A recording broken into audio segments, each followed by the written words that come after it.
Kita akan membuka kitab Yosua pasal yang ke-13, mulai ayat yang pertama. Setelah Yosua menjadi tua dan lanjut umurnya. Saya ulangi. Setelah Yosua menjadi tua dan lanjut umurnya.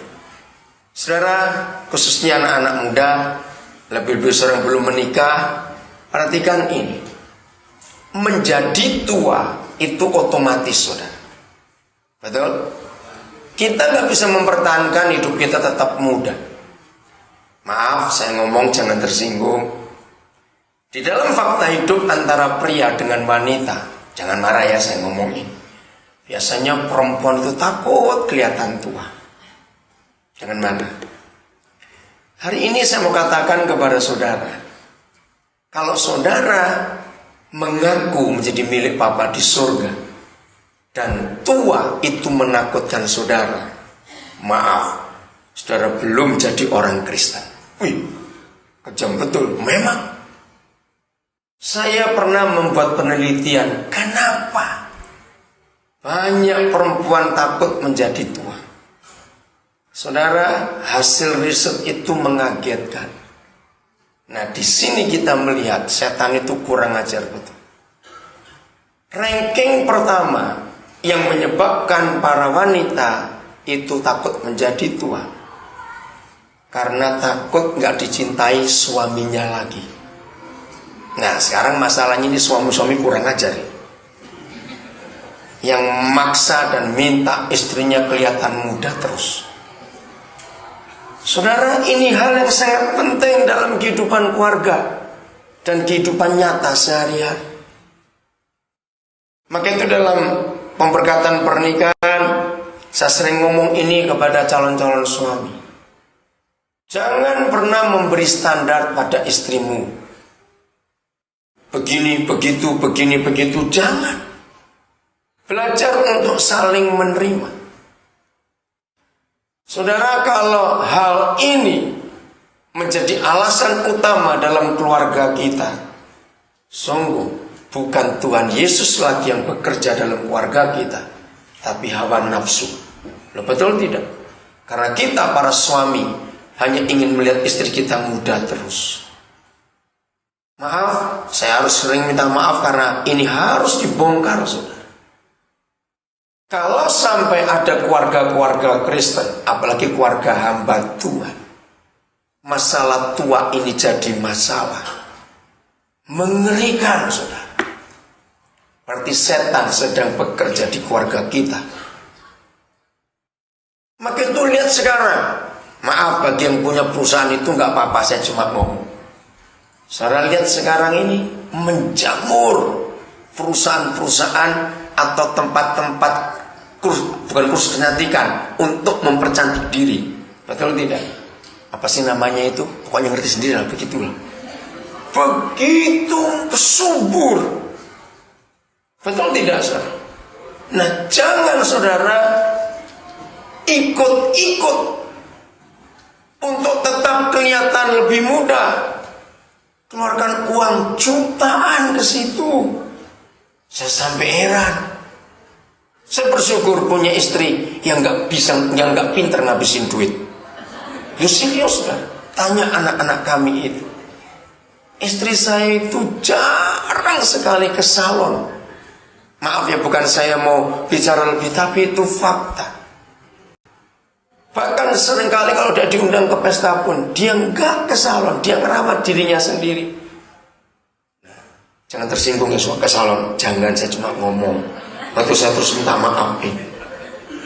Sungguh, hari ini saya tidak tahu kenapa tadi pagi Roh Kudus menunjukkan saya untuk bicara ini kepada saudara.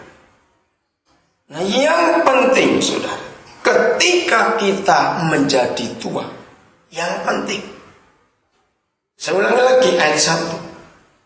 Setelah Yosua menjadi tua, walaupun Yosua ini laki-laki, tapi kenapa saya lebih banyak ngomong ke perempuannya? Pokoknya tua lah, gitu saja sudah.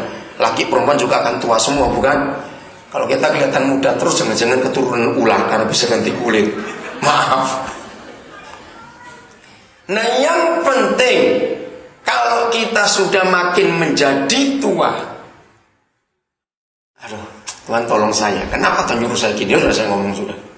Juga yang suami-suami, tolong ya, awas. Yang terus cari cara. Aduh, ngomongnya bagaimana? Oke lah, ngomong aja dah.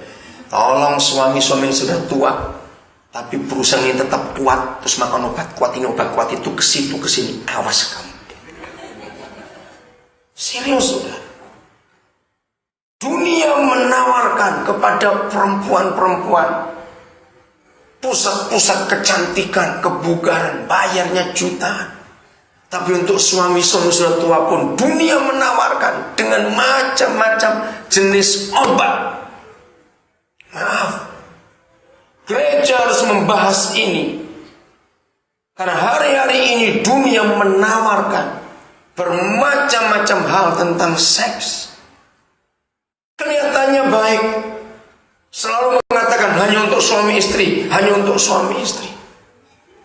Saudara, menjadi tua itu otomatis. Bahkan Amsal mengatakan rambut putih itu kemuliaan. Berarti Tuhan pun ada di dalam setiap usia kita. Katakan amin. Kita nggak usah panik. Nah, yang penting apa? Kalau kita harus makin tua, karena itu tidak bisa dipertahankan untuk muda terus. Setuju saudara? Karena itu manusia. Ini yang penting. Setelah Yosua menjadi tua dan lanjut umurnya, berfirmanlah Yahweh kepadanya. Saya nggak baca apa firman Tuhan kepada Yosua hari itu. Itu urusan pribadi dia. Tapi yang penting buat kita, kalau kita sudah sadar usia kita bertambah, anak-anak muda, engkau jangan cengar-cengir di situ, kelihatan merasanya aja, aku sih nggak tua-tua. Awas kamu ngomong begitu. Suatu hari pun kalian semua akan jadi tua, ya atau tidak? Ya udah, jangan milih yang cantik atau yang cakep.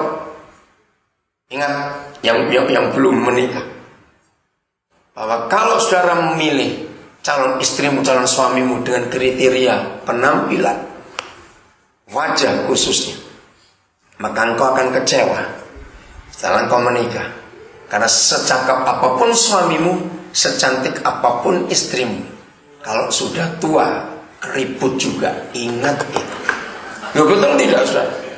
Maka itu banyak pernikahan gak bisa langgeng, gak bisa awet, karena konsepnya duniawi. Nggak mau terima kalau sudah tua. Karena sejak awal waktu masih muda menentukan kriteria jodohnya adalah penampilan wajahnya. Jangan. Kejadian 2:18 itu ayat yang paling jelas bahwa jodoh itu hak Tuhan. Katakan amin. Ya, yang belum tahu ayat itu catat aja ayatnya. Kejadian 2:18. Yang sudah menikah nggak boleh baca ayat itu. Lanjutkan sampai Yesus datang. Amin. Tapi kalau kita sudah menikah, baca itu untuk anak-anak kita nanti. Saya kagum Kejadian 2:18 itu. Jadi inisiator, tahu kata inisiatornya, pemrakarsa pertama di dunia ini, orang itu harus menikah. Ternyata papa kita di surga. Saya kagum betul pada ayat itu. Sebelum ada apa-apa, papa sudah menyatakan diri. Dia berfirman, tidak baik kalau manusia itu seorang diri saja, maka aku, nah ini tanggung jawabnya, aku menyediakan penolong yang sepadan buat dia. Saudara, percayalah, firman itu saudara pegang. Jadi kalau ada orang gak kawin-kawin, yang bingung bukan ibunya, Tuhan yang bingung. Sebab dia pemrakarsa pertama di dunia. Katakan amin yang belum kawin itu. Serius sekali, Tuhan yang bingung. Nah, kalau dia pemrakarsa, saudara perhatikan kata penting. Maka aku menyediakan. Ini tanggung jawab Tuhan. Aminkan lagi. Nah, dari situ saya belajar. Jadi jodoh itu hak mutlak Tuhan. Aminkan lagi. Jodoh hak mutlak Tuhan.